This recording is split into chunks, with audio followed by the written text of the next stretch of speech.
We worry about so many things: debt, safety, time, money, our children, our health. Sometimes we even worry about how much we worry. We worry so much that we can't sleep at night. Do you know what I'm talking about? In Luke 10, Jesus visits the house of Mary and Martha. And while Mary was sitting at the feet of Jesus, listening to him talk, Martha was in the kitchen doing all the preparations. And Martha began to get worried because she was stuck doing everything herself. And so she came and complained to Jesus.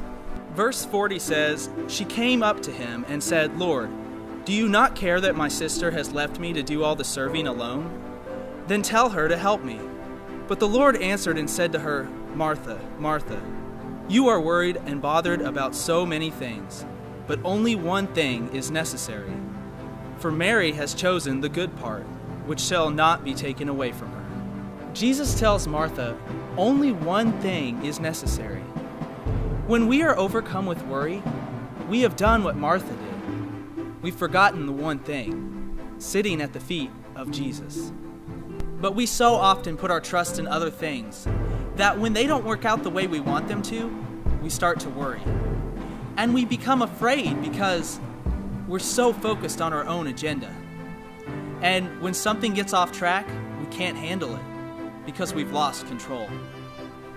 But the real problem is not that we've lost control, but that we have forgotten that we were never meant to be in control in the first place.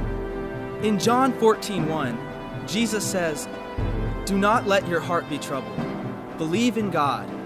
Believe also in me." When we wait in the presence of the Lord and hand control over to Him and say, "Lord, your plans be accomplished, not mine," He reminds us that His plans have not faltered. When you put your trust in God, He will take care of you when you can't take care of yourself. Psalms 127, 2b says, "For He gives to His beloved, even in his sleep." That means if you're trusting in God, when you're asleep, He's up working to make sure you're well taken care of. One time I was praying and seeking God about an important decision because I felt like He was leading me to start working for myself, doing contract work. And I was praying and saying, "God, I don't feel like I'm going to be able to provide for my family. I don't feel like I'm going to be able to do this." But in my spirit, I knew that God was telling me, "Don't worry, I've got it." And so I got down on my knees and I said, "God, you're in control. You're our provider. I'm going to trust you with this." And the very next day after I said that, I got a phone call with someone offering enough contract work to keep me going. And I knew that it wasn't anything that I had done. It was God. Another time, I found myself burdened by the amount of work that I was having to do. I was working late hours because I was worried that if I didn't work enough, I wouldn't be able to provide for my family. And so I came before God and said, "God, I'm tired. I'm working all the time. I don't know what to do." And God said to me, "Stop working.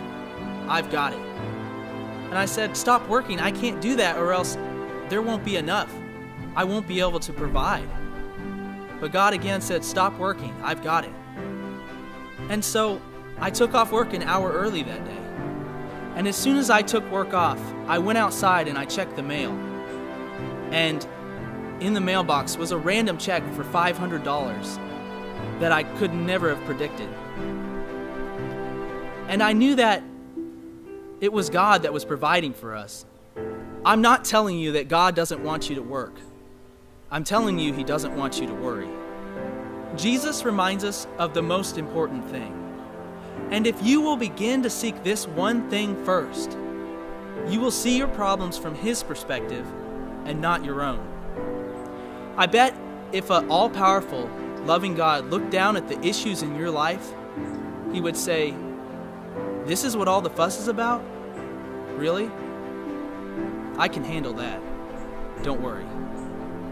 Isaiah 40:31a says, "Yet those who wait for the Lord will gain new strength. They will mount up with wings like eagles." Hi, I'm Troy Black. If you enjoyed this video, don't forget to subscribe to our channel. Also, you can get my book titled My Mess on InspireChristianBooks.com.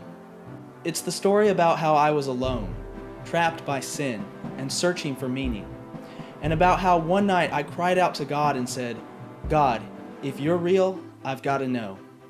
What happened next, I could never have imagined.